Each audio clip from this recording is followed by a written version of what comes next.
La imagen más icónica de todo el 2005, 4 hombres de más de 60 años abrazados, sonriendo como si nada hubiera pasado. Se despide del público la banda más experimental, rara, psicodélica, oscura de todos los tiempos. Pink Floyd estaba de vuelta, aunque solo fue por una noche. $250 millones le ofrecieron a cada integrante para hacer una gira de conciertos y nadie aceptó. Porque a veces el dinero no arregla todo lo que el ego, la droga y la fama rompió. El abrazo entre David Gilmour y Roger Waters dejaba impactado a millones, al menos 20 años sin verse a los ojos, demandas criticando a muerte cada álbum nuevo que publicaban porque juntos hicieron historia y al separarse intentaron borrarse el uno al otro. Años atrás despidieron al fundador de la banda, Syd Barrett, quien terminó loco, perdido, esquizofrénico, pelón, diabético y hasta sin cejas. Todo por culpa del LSD, quien poco a poco se fue apagando hasta fallecer a los 60 años. El tecladista Richard Wright perdiendo la lucha contra el cáncer de pulmón. Y entre ellos dos, los pilares 2 décadas después del abrazo, las peleas siguen. Hoy uno ni siquiera le permite tener acceso a las redes sociales de la banda al otro. Pero detrás de todo esto, de esta batalla de personalidades, hay cientos de millones de discos vendidos. Hay conciertos inigualables en cuanto a escenografía. Hay portadas icónicas, álbumes que se han vuelto cultura. Y hay aparte una historia enorme por contar. Bienvenidos a la crónica por la carrera completa de Pink Floyd.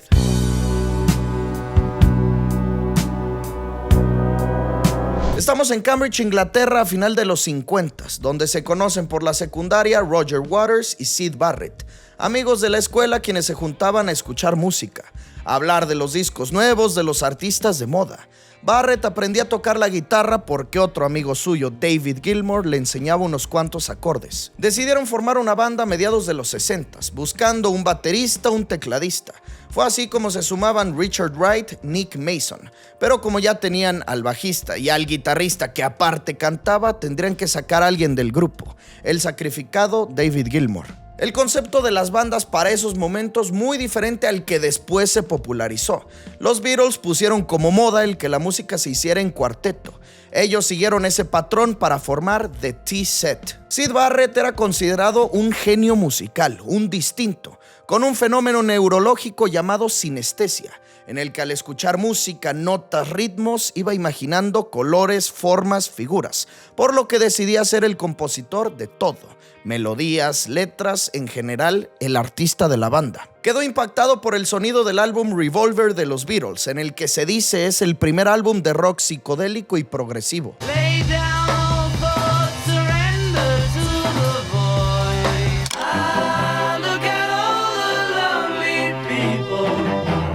Decidió darle un cambio a la banda, experimentar con música de ese estilo y también cambiarle el título. Inspirado por 2 artistas de blues, Pink Anderson y Floyd Council, tomaba sus nombres para formar The Pink Floyd Sound. Hoy se utiliza mucho el término música underground, lo cual se refiere a lo que a ellos les tocó vivir en primera persona, tener que tocar underground, bajo tierra. Y es que Inglaterra, siendo un país sumamente conservador y post Segunda Guerra Mundial, todo lo que tuviera que ver con alcohol, drogas o rock and roll lo veían de pésima forma, por lo que las bandas nuevas se tenían que esconder y tocar en bares bajo tierra. Así siguieron estos pasos, se fueron poco a poco popularizando y en 1966 lograron incluso llamar la atención de varias compañías productoras, hasta que consiguieron firmar con EMI Records o EMI Music. Ellos eran quienes lanzaban los discos de bandas como The Beach Boys, The Beatles, posteriormente con Queen. Firmaron a The Pink Floyd Sound para que lanzaran su primer álbum, y como el nombre era muy largo, le quitaron el The y el Sound para quedar simplemente como Pink Floyd. En menos de un año salió a la venta The Pipers at the Gates of Dawn, en el que todas las canciones y casi toda la música era compuesta por Syd Barrett, el líder y al parecer el único artista de la banda. Los demás eran solamente un complemento. La música de ese disco psicodélica, y como empezaba en Inglaterra este movimiento de rebeldía, del hippie en el que todo lo que se saliera de lo convencional vendía, la gente llegó a posicionar el primer álbum de Pink Floyd, dentro del top 6 en todo el Reino Unido. Otra de las cosas que se ponía de moda dentro de esta rebeldía de los jóvenes eran los ácidos, las drogas psicodélicas, en específico el el LSD. Se le consideraba a esta una droga recreativa que funcionaba para los artistas y para los músicos. Barrett la consumía a todas horas y aunque empezaba a afectar en sus comportamientos, ningún otro miembro le podría decir nada porque él era el líder, el jefe. Su primer álbum no funcionó mucho en Estados Unidos, así que decidieron pegarse a Jimi Hendrix para que él los ayudara a entrar en todo el mercado americano.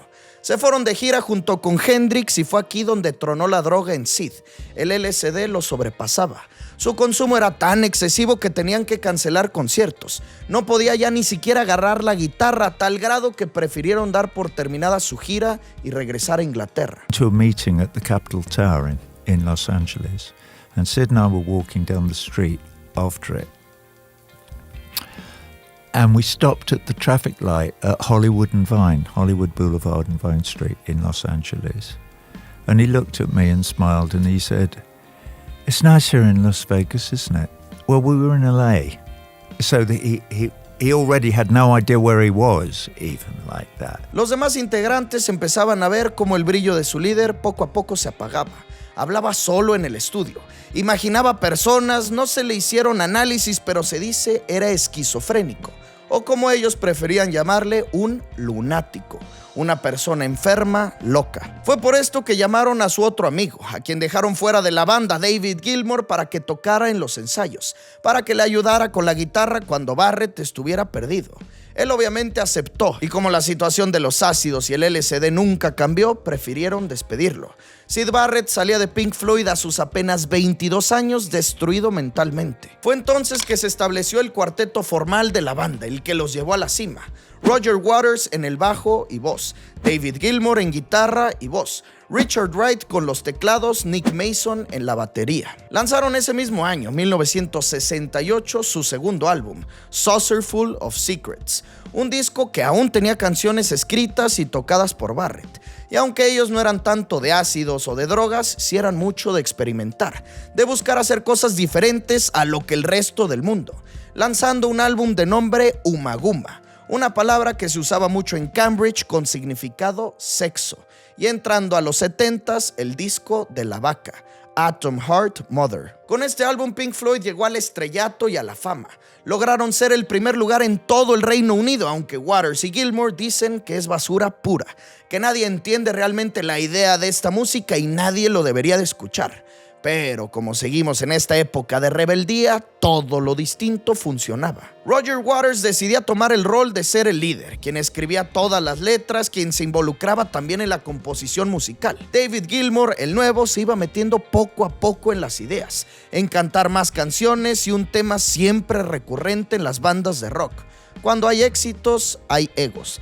Desde estos momentos empezaban las peleas para ver quién era más líder, quién componía más, quién cantaba más. Cuentan ellos mismos que nunca lidiaban con sus problemas, que hacían como si estos no existieran y seguían con sus vidas. Como ya tenían algo de dinero y popularidad, lograron mudarse a Londres, a grabar en el mítico estudio Abbey Road.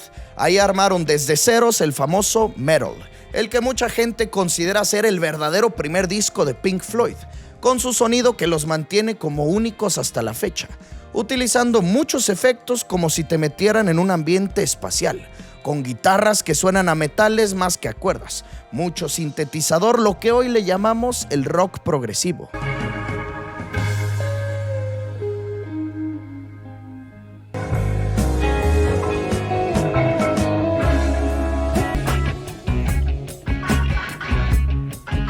Esto quiere decir que una parte fundamental de la banda eran los ingenieros de sonido, los técnicos, los que arreglaban todo lo que pasaba detrás de los instrumentos, por lo que contrataron a Alan Parsons. Él, siendo un ingeniero bastante popular de la época, fue uno de los productores en los últimos álbumes de los Beatles, tanto Abbey Road como Let It Be, quien después de trabajar con ellos lanzó su propio proyecto con dos temas que hoy se han vuelto inconfundibles.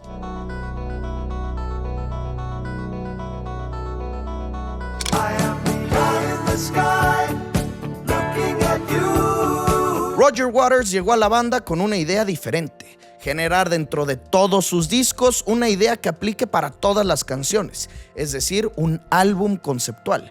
Y es justo en ese momento donde nace The Dark Side of the Moon, proponiendo temas como el tiempo, la vida, la muerte, el dinero y hasta el daño cerebral, siendo esta una referencia clara a su exmiembro Syd Barrett. Fueron 6 meses enteros metidos dentro de los estudios Abbey Road, tocando, escribiendo, ajustando las 10 diferentes canciones, teniendo como principal compositor a Roger Waters, aunque también se involucraron todos los demás, desde Gilmour, Rick Wright hasta el baterista Mason. Cambiaron su sonido para meter dentro de esta psicodelia y este rock progresivo no solamente el sonido espacial, sino que también saxofones.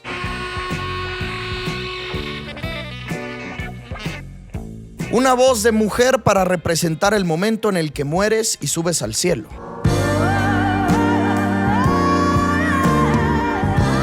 Alan Parsons, su ingeniero, metiendo sonidos de la vida cotidiana para agregarle un sonido único.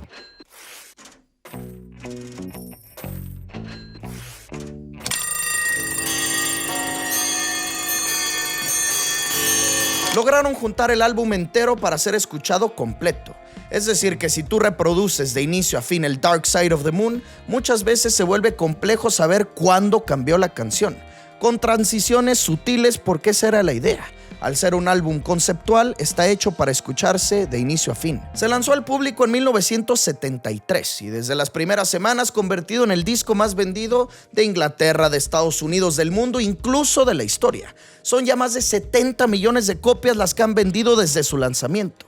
Se mantuvo dentro del Billboard Hot 100 por 740 semanas, es decir, 14 años seguidos en la cima. Se dice que 1 de cada 4 familias dentro del Reino Unido tiene el Dark Side of the Moon adentro de sus casas. Mucha gente considera este el mejor álbum de todos los tiempos, y si no lo piensan así, al menos todos reconocen la trascendencia y la importancia del mismo, con personas que lo llevan tatuado, con homenajes, tributos, conciertos o hasta mi papá, quien tuvo la portada del triángulo en su funda del teléfono durante muchos años. Lógicamente, al ser tan popular, se empiezan a hablar de ciertas teorías, como por ejemplo que ellos hicieron este álbum para que sincronizara con la película del Mago de Oz. The Pink Floyd album Dark Side of the Moon was written to synchronize with the movie Wizard of Oz. Well, of course it was. Okay, there you go. You actually... No. It's, we listened to it, Polly and I, years ago. But there was no planning that out. There's no way. No. Al mismo tiempo se ganaban la fama de estar locos. Los conservadores decían que hacían música satánica, que buscaban involucrar al diablo con sus coros, con sus voces, sus solos de guitarra. Ellos respondían con algo de sarcasmo. Hicieron un concierto en vivo, pero sin gente, tocando en un teatro de una ciudad que fue cubierta y destruida por la erupción de un volcán. Un concierto que hasta hoy ha pasado a la historia. Pink Floyd desde Pompeya, Italia. La banda tocaba una popularidad tremenda, en la cual lo que generas con los fans es expectativa. ¿Qué viene después? A lo que ellos respondían con Wish You Were Here. Otro álbum enteramente conceptual, en el que la idea es única y exclusivamente de Roger Waters, desear que estuvieras aquí, compuesto para el padre de Waters, quien fue asesinado durante la Segunda Guerra Mundial, y sobre todo para Syd Barrett.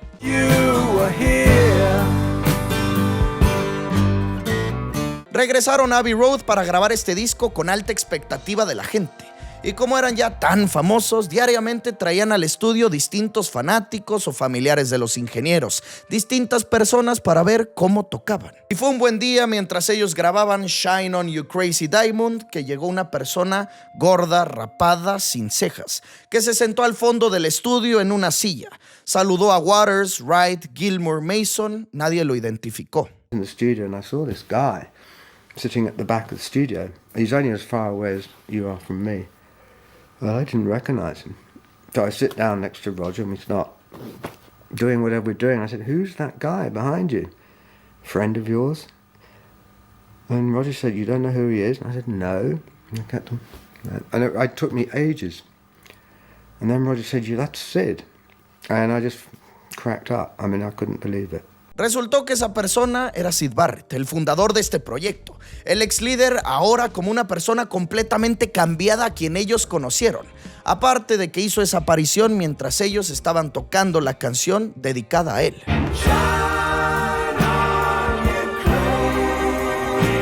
Uno de los temas más importantes en toda su trayectoria por ese famoso acorde.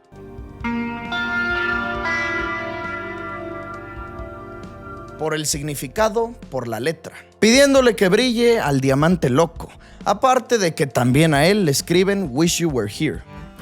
So you think you could tell. Este álbum es hasta la fecha el favorito de David Gilmour. También lo fue de Richard Wright y para muchos de los fanáticos también lo es. No quedó a deber ni poquito a comparación del Dark Side of the Moon.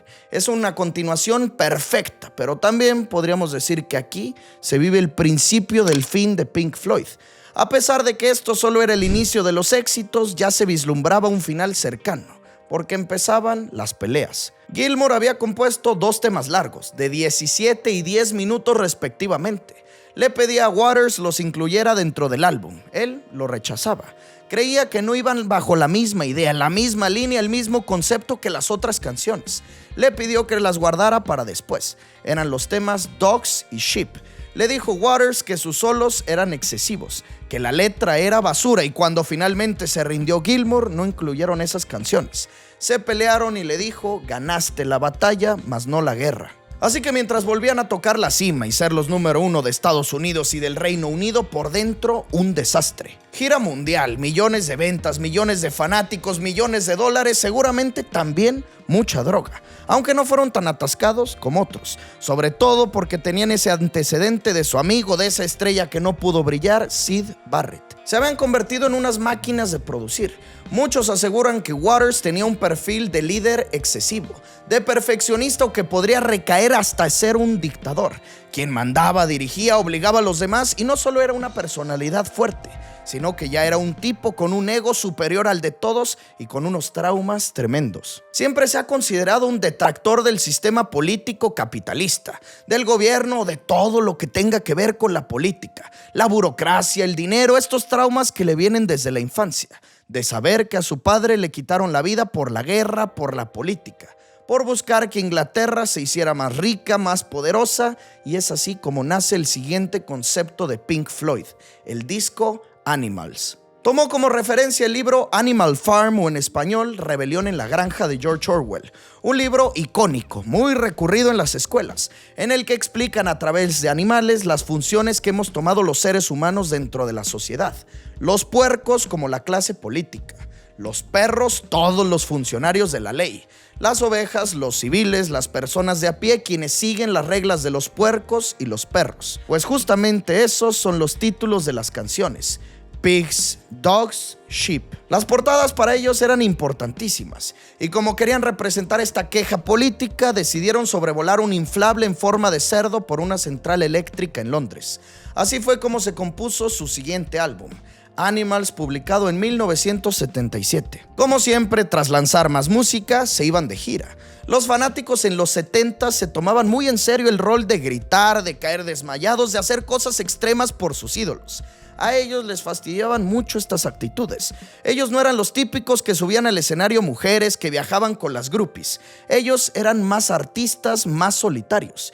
Y fue en un concierto en Canadá que Waters tronó. Le estaban gritando constantemente que cantara canciones diferentes, que cambiara de temas, a lo que él respondió con un escupitajo. Obviamente esto provocó un escándalo grande, una crítica tremenda a todos los integrantes del grupo, sugiriendo a la prensa que entonces se debería de crear una barrera, un muro entre el aficionado de Pink Floyd y Pink Floyd, a lo que Waters contestó intentando recrear justamente ese muro, dividiendo los músicos de los espectadores. La relación entre los miembros de la banda estaba hecha a pedazos, por lo que tomaron un descanso. Cada quien hizo un proyecto independiente. Gilmour lanzando su primer disco en el que no tendría a un Waters como líder quien le dijera qué hacer y qué no hacer.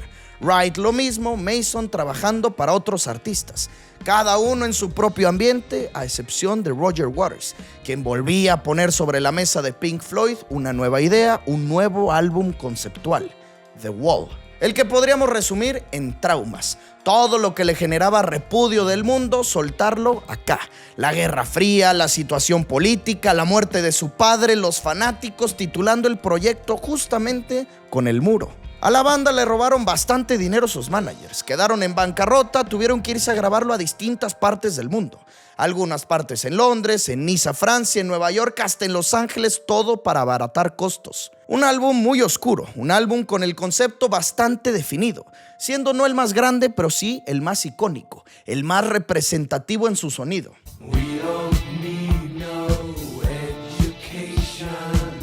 Soltó un poco las riendas de la composición, permitiendo que Gilmour agregara de su propia cucharada. Y vaya agregado, la famosísima Comfortably Numb.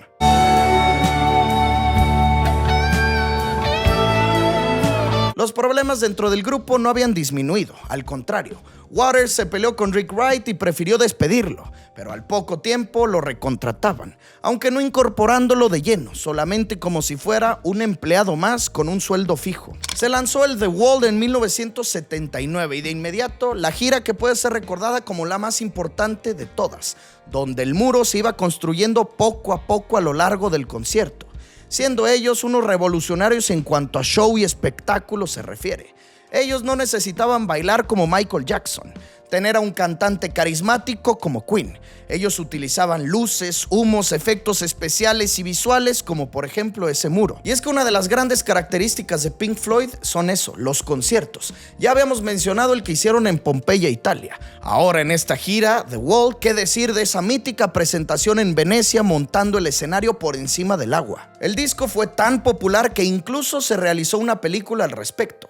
Un filme bastante raro, con personajes animados, con máscaras, con referencias a su padre, a la Segunda Guerra Mundial, al Muro de Berlín. Es decir, a la situación política de todo el mundo, escrita, obviamente, por Roger Waters. El actor principal de la película fue Bob Geldof, un músico que aparte fue el encargado de organizar el histórico Live Aid.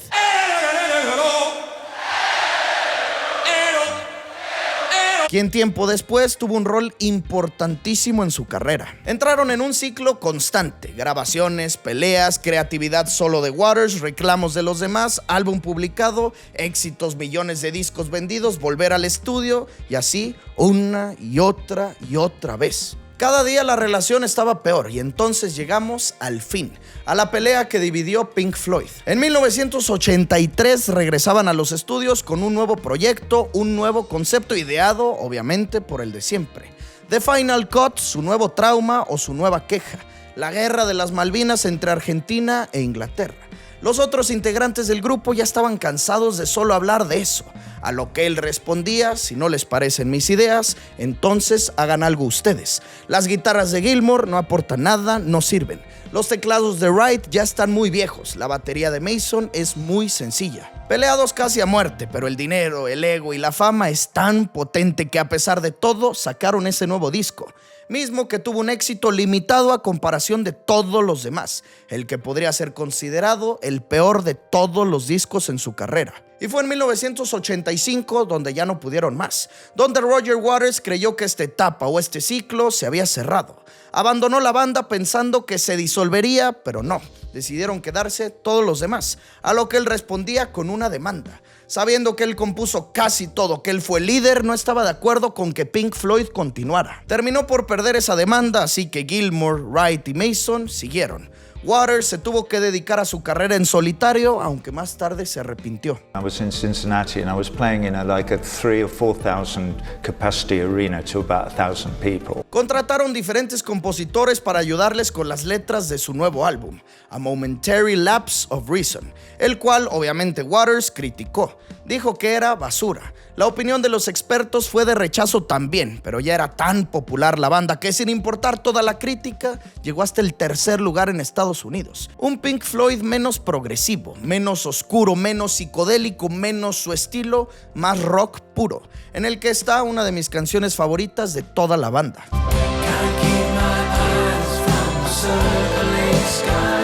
A A pesar de que ganaron la demanda y que los bolsillos poco a poco se iban llenando de millones, la esencia de la banda ya no existía. Perdieron identidad sin Roger Waters, pusieron en pausa el proyecto enfocándose nuevamente en sus carreras como solistas, volviendo hasta los años 90 con Division Bell, retomando su esencia, un álbum conceptual en el que el tema es la comunicación y la falta de comunicación. Una referencia directa al ex bajista con quien justamente eso faltaba. Plática, discusión, hablar. La mayoría de las letras escritas por Polly Samson, la esposa del guitarrista y ahora líder David Gilmour.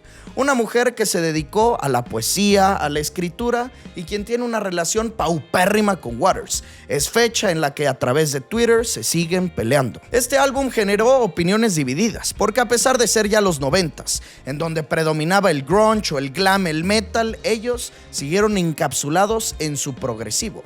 Parece ser que al Division Bell o lo amas o lo odias. Yo soy del primer rubro.